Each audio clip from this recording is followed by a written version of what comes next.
So picture this. It's 2024.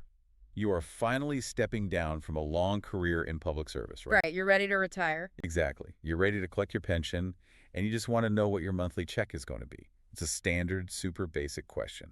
You'd think it would just be a database query. Right.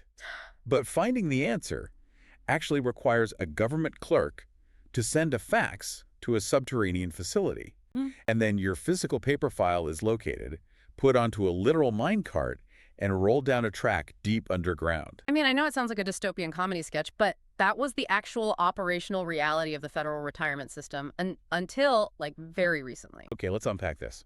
Because today's deep dive is all about what happens when you take the most advanced disruptive technology in human history, which is, artificial intelligence, and you slam it headfirst into societal systems that are still operating on 19th century minecarts. Yeah, the contrast is just wild. It really is. Yeah. And we are pulling from this massive, really wide-ranging interview that Tony Robbins recently did with Joe Lonsdale. And since Lonsdale has co-founded companies like Palantir, OpenGov, and Dural, we aren't just getting like theoretical think pieces here. No, not at all. We are looking at the actual plumbing of how AI is reshaping defense, government, and the economy right now. And, to really understand that plumbing, we first have to clear away all the mysticism. The hype, basically. Exactly. Because right now, there is this incredibly loud faction in Silicon Valley treating AI like we are summoning an alien god. You have people like Anthropic's Dario Amodei expressing this genuine existential dread about where the technology is heading. Right, the whole AI is going to end the world narrative. Yeah, but Lonsdale completely rejects that religious framing. I'm honestly glad he does, because those apocalyptic warnings just feel so disconnected from what the software is actually doing in the real world today. Right. What's fascinating here is that Lonsdale compares this whole panic to the invention of the first steam trains. Oh, because people were terrified of them at first. Exactly. People back then genuinely thought that moving at 30 miles an hour would, physically disintegrate the human body. Which is hilarious in hindsight. Well, so he views AI simply as the second industrial revolution. I mean, if you look back, between 1870 and 1900, the median American income basically doubled in a single generation. Because we mechanize physical labor. Exactly. And he believes AI is going to mechanize cognitive labor in the exact same way. The economic disruption will be intense, obviously. Like the Coopers who made wooden barrels having to find new jobs. Right, the barrel makers. But the overall wealth explosion will just be unprecedented. And Lonsdale gets very specific about where that wealth is actually being generated right now. He has a framework for it, right? Yeah, he uses this 0 through 5 framework for AI investment. Level 0 is energy, which is the unspoken bottleneck everyone's terrified of. Then levels 1 through 4 are your chips, data centers, foundational models, and infrastructure software. Like Palantir. Exactly. But where it gets really interesting is level 5, which is the application layer. Okay, let's hover on that level 5 application layer for a second, because the math he presents there feels, well, it feels totally broken to me. How so? Well, in a mature industry, let's say logistics or healthcare billing, margins are notoriously razor thin. You're looking at maybe 15 to 20% if a company is operating flawlessly. But the source mentions these AI native companies coming in and operating at 50 or 60% margins. Yeah, it's a massive jump. So how is that mathematically possible without just firing everybody and totally degrading the service? It's possible because the fundamental business model of software is changing. In the old model, a tech company sold a software tool to a logistics firm. Right, like a subscription or a license. Exactly. And then the logistics firm still had to hire human workers to actually use that tool. Those human workers are a massive variable cost. Okay, I'm tracking. But what Lonsdale is investing in are AI native companies that just bypass selling the software altogether. They approach the logistics firm and say, we aren't going to sell you a management dashboard. We are simply going to do the management for you. Oh, wow. So they are selling the work itself, not the tool to do the work. Precisely. When you use specialized AI agents to automate the back-end payments, let's say, reconciling 18 different legacy databases instantly, you convert human variable costs into fixed compute costs. Because the AI doesn't need a salary or health insurance. Right. Once an AI model is trained to process a complex healthcare claim, processing one claim or a million claims costs roughly the same amount in electricity. That is how you leap from a 15% margin to a 60% margin almost overnight. You capture the value of the labor, not just the software license. That's incredible. If you were trying to figure out where AI fits into your career or business, ask yourself, are you just a cooper making barrels, or are you looking at level 5 applications to triple your productivity? Which brings us right back to the underground minecarts. Because if this technology is the ultimate margin expander and productivity engine, the most obvious place to deploy it is wherever human labor is bogged down by the absolute worst inefficiencies. And there is no greater swamp of inefficiency than the federal government. Here's where it gets really interesting. The story of Joe Gebbia, the co-founder of Airbnb, just perfectly illustrates exactly why traditional reform in government fails. Right, because after stepping back from Airbnb, Gebbia actually went into government to try and fix absurdities like that subterranean retirement paperwork mine we talked about. But he immediately hit a brick wall. Because the standard operating procedure in DC isn't to just build a digital solution, it's to hire a massive consulting firm. If we connect this to the bigger picture, this gets to the core causality of why government tech is so uniquely bad. It's the incentive structure. They're paid to be slow. Literally, yes. If an agency hires a legacy IT contractor to digitize the retirement system, that contractor's business model dictates that the project needs to take 5 years and go billions over budget. They are paid for their time, not for the actual solution. So what did Gebbia do? He recognized that he needed elite Silicon Valley engineers, people who are actually incentivized to solve the problem and move on. But wait, legally, you cannot pay a top-tier machine learning engineer their market rate on a standard GS-15 government salary scale. They make like 5 times that in the private sector. Which is why Lonsdale and a few other tech figures funded a specialized nonprofit. It's a really clever workaround. The government pays these engineers the maximum legal federal salary, and then the nonprofit legally supplements the rest. So Gebbia brought in this strike team of elite designers. Yeah, and it took them months just to navigate the bureaucratic permissions to even access the data. But once they had clearance, They designed, built, and launched the digital system in exactly 4 days. 4 days, they replaced an entire subterranean infrastructure of paper and minecarts in less than a business week. It's wild. It just proves that you can't just patch a broken system. You really have to bypass the bureaucracy entirely. And Lonsdale actually has a framework for this when it comes to the law itself, which he calls garbage collection. I love this concept. Explain garbage collection. So it's a fundamental concept in computer science. When a program runs, it creates data. If that data is no longer useful, garbage collection is the automated process that just deletes it to free up memory so the system doesn't bog down and crash. And Lonsdale argues we need this for the legal system. Exactly. It's like applying an immune system to the regulatory state. Instead of laws acting like plaque just building up in an artery forever, regulations would have a built-in sunset provision. Right, an expiration date. So when a regulation reaches its expiration date, the agency would have to provide hard quantitative data proving it is still working. And if they can't, the law is automatically deleted. The legal system just cleans its own memory. And while domestic efficiency and garbage collection in law are critical for our economy, Lonsdale makes it terrifyingly clear that reforming how the government adopts tech isn't just about saving taxpayer dollars. No, it's way bigger than that. It is the defining geopolitical survival metric of our time. Because we are in a direct race. A race we are absolutely not guaranteed to win. Lonsdale points to China's dedicated military branch that's focused entirely on what they call cognitive warfare. Okay, let's pause there because cognitive warfare sounds like a buzzword. What are the actual mechanics of that? Are we just talking about AI generating fake news articles on Facebook? Oh, no, it is far deeper than fake news. It is the use of thousands of high IQ AI agents to actively map the informational nodes of a target population. Wait, like mapping out exactly who talks to who? Yes.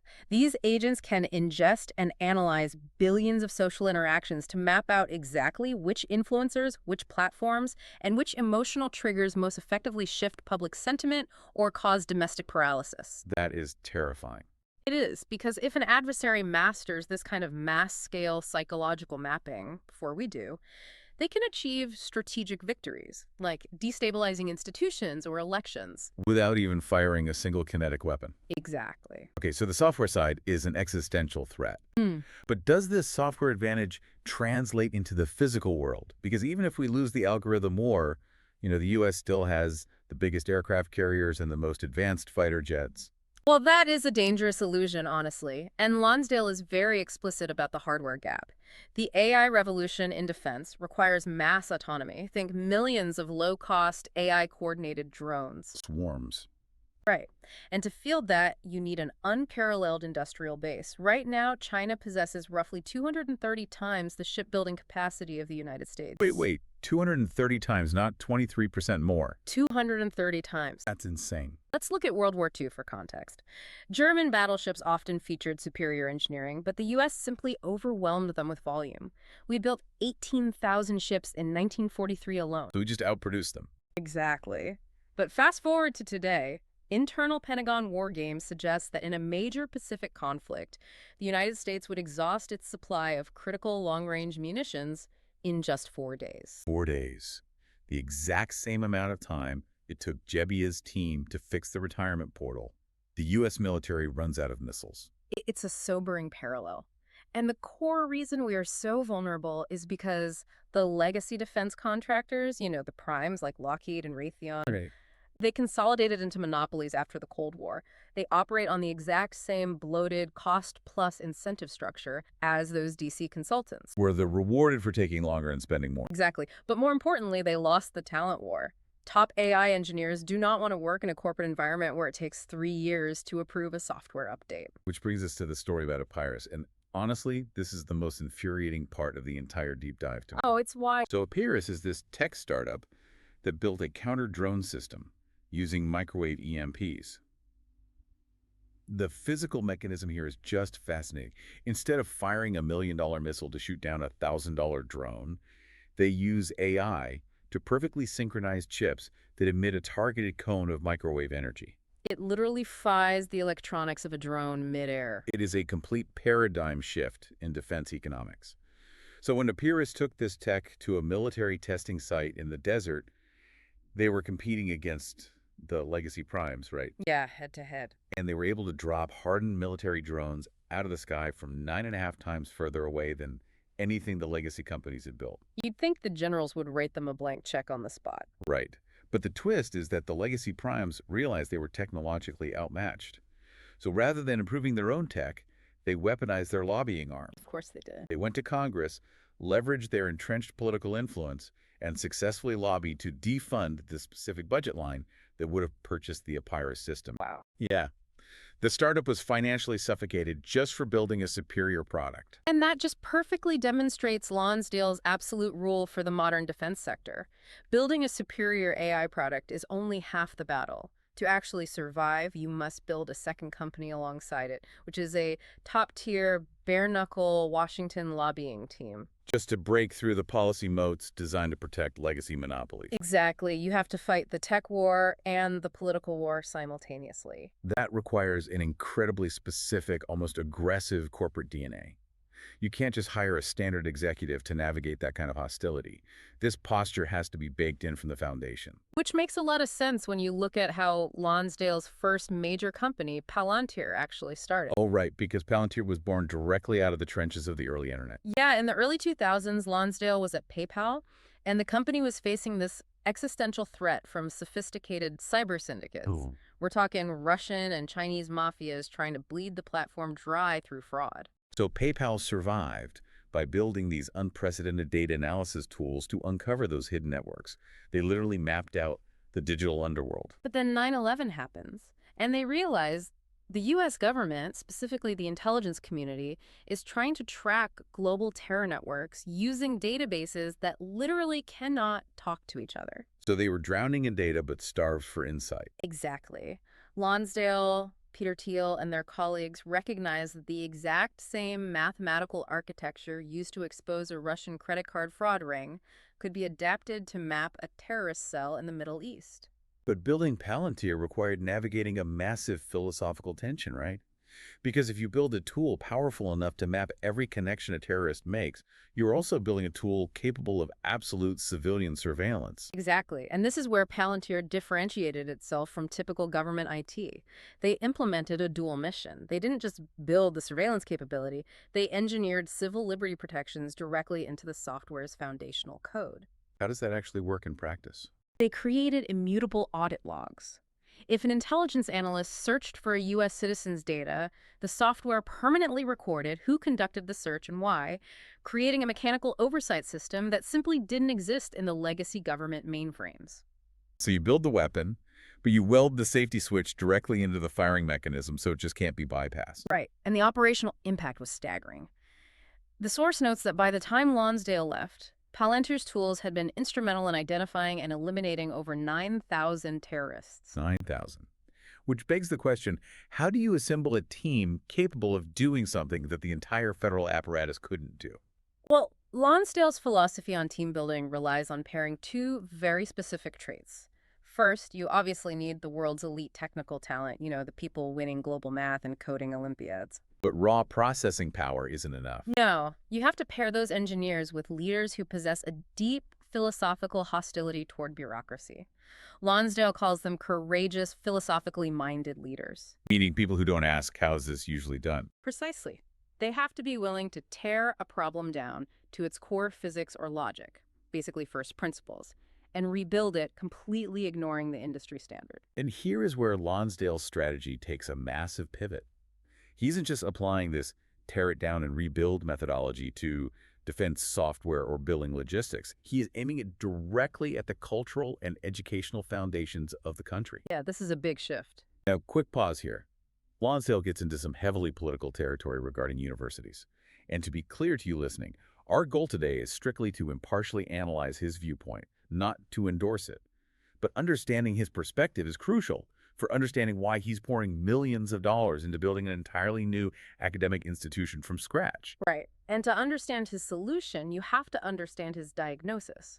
Lonsdale argues that the top 100 legacy universities in the U.S. have been ideologically captured. What does he mean by captured? He describes the leadership as enforcing ideological conformity, harboring communist sympathies, and actively teaching the next generation to despise free markets and their own history. Okay, so a very strong stance.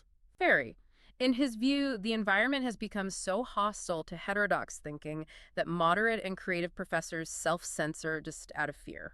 So in classic Lonsdale fashion, rather than trying to lobby Harvard or Stanford to change their internal policies, he treats them like legacy defense contractors. Exactly. He bypasses them. He co-founded the University of Austin, or UATX, explicitly anchored by a written constitution protecting free speech and open inquiry. And it's hard to ignore the market signal there. When they announced the project, they were flooded with 5,000 applications from professors at those very legacy institutions looking for a way out. And UATX is essentially an attempt to reinstall the foundational operating system of Western civilization. They do this through three core curriculum pillars. Okay, what are the pillars? First, the classical world, diving into Greek and Roman history to understand the mechanics of civic virtue and courage. Second, the Judeo-Christian heritage, exploring the moral frameworks that differentiated the West.